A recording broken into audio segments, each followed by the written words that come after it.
Welcome to Blockwatch. So, if you're a PlayStation gamer, your heart probably skipped a beat recently.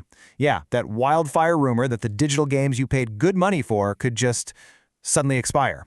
Okay, let's dive into this and really unpack what happened, separating the scary rumors from what seems to be the reality. This was the question, right? The one that sent a chill down the spine of the entire PlayStation community. Just imagine it. Your whole digital library, all those games you've collected over the years, suddenly having a ticking clock on them. It's a terrifying thought.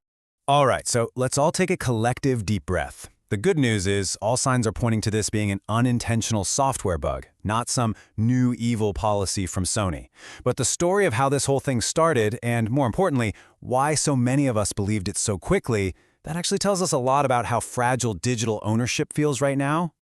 To really get why this caused such a panic, we have to rewind a little bit and look at where it all began.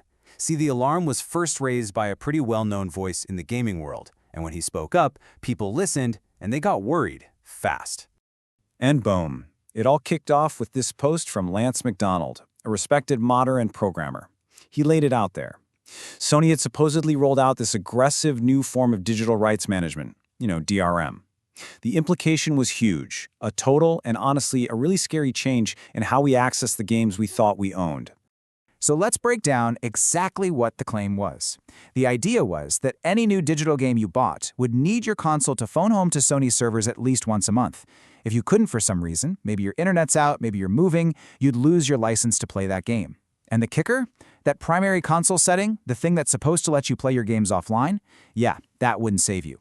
This was framed as the new normal for all future digital games on both the PS4 and PS5. But you know how the internet works.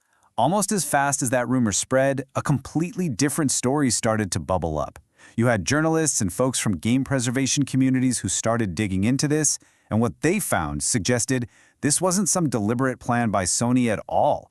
It might have been something way less sinister, just a mistake. And this really lays out the two sides perfectly.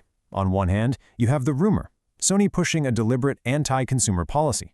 But on the other hand, what seems to be the reality is, well, an unintentional bug, mostly on the PS4, that was just creating a super confusing warning for users.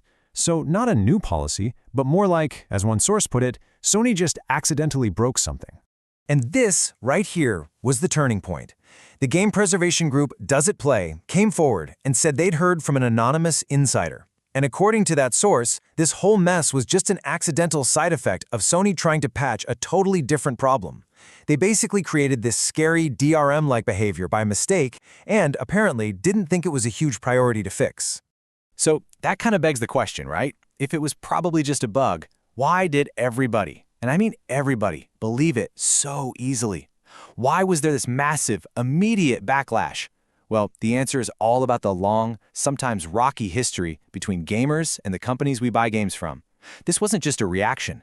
It was fueled by years of built-up anxiety. This comment from a user on Reddit just nails the frustration so many people felt. It immediately took them back to 2013, when Microsoft tried to pull a similar always-online thing with the Xbox One and got slammed for it. To a lot of players, it felt like Sony was being a huge hypocrite, adopting the very same policies they once used against their competition. And then you had other players who zoomed out and looked at the bigger picture of the whole console market. This user's take is that when there isn't strong competition, a market leader like Sony can get complacent and start making moves that aren't great for us, the players. It really speaks to a deep, deep sense of mistrust. And look, this kind of reaction doesn't just pop up out of thin air. There's a history here. You go back to the huge PlayStation Network hack in 2011, then the Xbox Always Online drama, even the more recent scare about dead console batteries bricking your digital games. Each one of these events is like a little crack in the foundation of consumer trust, and it gets us to a point where the worst-case scenario feels totally believable. So when you step back from it all, you realize this whole episode is about way more than just one rumor or one little bug. It taps into this much bigger ongoing conversation about what it even means to own something that only exists as data on a server.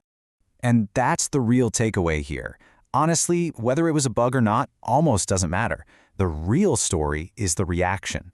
It shows just how shaky and uncertain our digital libraries feel to us, and it exposes how thin the trust is between many of us and the companies we buy from. We're not buying a box with a disc anymore, we're buying a license, and that license can feel incredibly fragile. And that leaves us with this final, and I think critical question. If something as simple as a software bug can potentially lock you out of a library you've spent hundreds, maybe thousands of dollars on, who really owns those games? It's a tough question, and one the industry still hasn't really answered. Thanks for watching, and if you found this helpful, please like and subscribe to Blockwatch.